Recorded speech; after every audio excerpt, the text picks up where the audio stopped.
میں ایک کتاب کا نام آپ کو بتاتا ہوں، ہیپی منی، مائیکل نارٹن اور ایلزبتھ ڈن کی کتاب ہے، اور اس کا کریکس یہ ہے کہ پیسہ گیو کرنے سے خوشی آتی ہے۔ سوشل ایکسپیریمنٹ کیا ان لوگوں نے۔ سوشل ایکسپیریمنٹ کیا تھا کہ ٹرین پہ جو لوگ چڑھنے والے تھے سب وے سے، انہیں کہا کہ ہم نا آپ کو $10 دے رہے ہیں، لیکن یہ آپ کا نہیں ہے، یہ آپ نے رینڈملی کسی کو دیکھنا ہے، شکل سے اسے پہچاننا ہے اور اسے دے دینا۔ بڑا حیران ہوئے یہ کیا بات ہے، خیر انہوں نے ایکسیپٹ کیا، اور پھر کئی لوگوں سے جب انہوں نے عمل کرایا اور ان سے اینڈ میں پوچھا کہ ہاؤ ڈو یو فیل، تو they felt really good, excited, happy, ان کے ایموشنز بڑے زبردست ہو گئے۔ تو یہ کریکس اس بک کا یہ کہ پیسہ دینے سے جو ہے وہ خوشی بھی آتی ہے الحمدللہ۔ 2 آیات ہیں، لیکن دوسری میں انشاءاللہ جو سیکنڈ آپ راؤنڈ لگائیں گے اس میں بتاؤں گا۔ دونوں آیات جو ہے میں نے اس لیے سلیکٹ کی کیونکہ یہ دونوں مسائل ہیں یوتھ کے آج کل، ہم اس پہ اکثر مغیرہ بات بھی کرتے ہیں، شہوات اور شبہات میں۔ شبہات کے حوالے سے یہ آیا ایکچولی ابن عباس رضی اللہ عنہ کی بھی فیوریٹ آیا ہے، اکارڈنگ ٹو اے نریشن۔ ایک صحابی نے ابن عباس سے پوچھا کہ آپ کی فیوریٹ آیا کون سی ہے، تو اس زیادہ تر صحابہ کی وہ ہے قل یا عبادی الذین اسرفوا علی انفسہم لا تقنطوا من رحمۃ اللہ، لیکن ابن عباس نے کہا کہ میری یہ فیوریٹ آیا ہے۔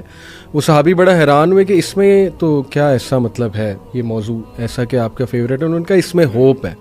ہوپ فار دوز جنہیں وسوسے آتے ہیں، ڈاؤٹس آتے ہیں۔ تو آیت ہے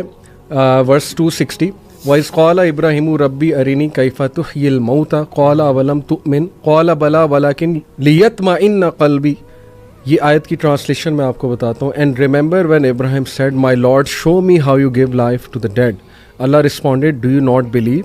ابراہیم replied yes I do but just so my heart can be reassured. تو الحمدللہ دیکھیں، میں ایک اسکالر کو بھی سن رہا تھا، انہوں نے کہا کہ اس میں ہوپ ہے ان لوگوں کے لیے کہ جن کو ڈاؤٹس آ جاتے ہیں۔ Not all doubts are wrong, some doubts obviously they can take you to a very wrong direction، especially اگر ان کی انٹینشن ٹھیک نہیں ہے، اور وہ بس آپ وہ بنی اسرائیل جیسے ہر چیز پہ ڈاؤٹ اٹھا دیتے تھے، وہ تو غلط انٹینشن۔ لیکن اگر آپ سمجھنے کے لیے، ایمان بڑھانے کے لیے کچھ پوچھ رہے ہو، تو میرا خیال جن سے پوچھا جا رہا ہے ان کو بھی انڈرسٹینڈ کرنا چاہیے۔ سب سے پہلے اس نے ذہنی دینا چاہیے کہ یار یہ سمجھنا چاہ رہے ہیں، اور جو پوچھنے والا ہے اس کو بھی میں سمجھتا ہوں ہوپ فل رہنا چاہیے کہ ایمان ڈاؤن ہو جاتا ہے، ڈاؤٹس آ جاتے ہیں، لیکن یہ کہ پوچھو، کیونکہ ابراہیم علیہ السلام دیکھیے وہ اللہ کو کہہ رہے ہیں کہ اللہ مجھے آپ دکھائیں، میں بس ایمان کی تقویت جو ہے وہ چاہتا ہوں۔ لیکن پوچھنے کا مقصد جو ہے وہ ڈاؤٹ نہیں ہے، نہ ہی شک ہے جی، لیکن انکریز ان فیتھ ہے، انکریز ان فیتھ ریزلٹ ہے اس کا۔ کے لیے انکریز کرنے، یعنی ابراہیم علیہ السلام کے اندر ذرہ برابر بھی شک نہیں تھا، ذرہ برابر بھی کسی قسم کا ڈاؤٹ کچھ نہیں تھا، لیکن صرف سوال کرنے کی نوعیت یہ تھی، یا سوال سے وہ چاہتے یہ تھے کہ ان کا ایمان اور بڑھے، تو یہ بھی ایک ہوتا ہے۔ اچھا، یہ جو تقاضا ہے نا، یہ 2 جگہوں پہ قرآن مجید میں ہوا ہے۔ ایک تو تقاضا یہ سیدنا ابراہیم علیہ السلام کے بارے سے، اور ایک سیدنا موسیٰ علیہ السلام کا بھی۔ اچھا، ایک قوم کی طرف سے بھی یہ تقاضا موجود ہے، سیدنا عیسیٰ علیہ السلام کی قوم نے کہا تھا کہ انزل علینا مائدۃ من السماء، ٹھیک ہے۔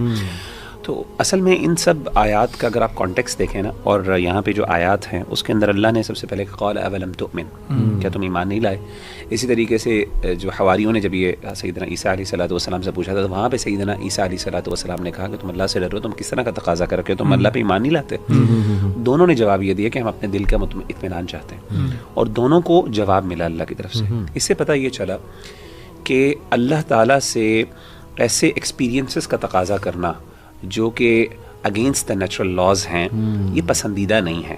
لیکن یہ حرام بھی نہیں ہے۔ کہنے کا مطلب ہے کہ کئی دفعہ انسان کو اللہ کی طرف سے ری ایشورنس چاہیے ہوتی ہے کچھ نہ کچھ لیول پہ، اور میں آپ کو بتاؤں، یقین کریں انسان کوئی بھی ری ایشورنس علی بھائی نہیں دے سکتا۔ میں نے دیکھا ہے بڑے بڑے لوگ ہمارے پاس آتے ہیں، بڑے سمپل ڈاؤٹس ہوتے ہیں، بڑی مشکل، ہم بڑا اچھا ان کو اپنی طرف سے جواب بھی دیتے ہیں، سیٹسفائی ہو پاتے، they can not satisfy them self. اس سے پتہ یہ چلتا ہے کہ معاملہ چونکہ دل کا ہوتا ہے نا، اور دل کا اختیار صرف اللہ کے، شرع صدر اللہ کے ہاتھ میں ہوتا ہے۔ اسی لیے جب تک اللہ کی مدد نہیں ہے، اللہ کی طرف سے انشراح نہیں پہنچے گا، فائدہ نہیں ہوگا۔ تو اسی لیے میں سمجھتا ہوں بھائیوں کو، دیکھیں اللہ کے ساتھ اور آپ کا تعلق ہے نا، وہ ایک پرسنل تعلق ہے، آپ اللہ کے ساتھ جو مرضی باتیں کریں، آپ کا تعلق ہے، ہم اس میں کوئی انٹروین نہیں کرتا۔ یہ تقاضے اللہ سے کرنے میں ایز لانگ ایز، اگر مقصد جیسے انہوں نے کہا کہ دین پہ شک نہیں ہے اور اطمینان ہے، تو انسان بڑھانے کے اس دور میں خاص طور پر میں سمجھتا ہوں اس دور میں جب اتنے ڈاؤٹس ہیں اتنے مسائل اور انسان اگر انفلوئنس ہو رہا ہے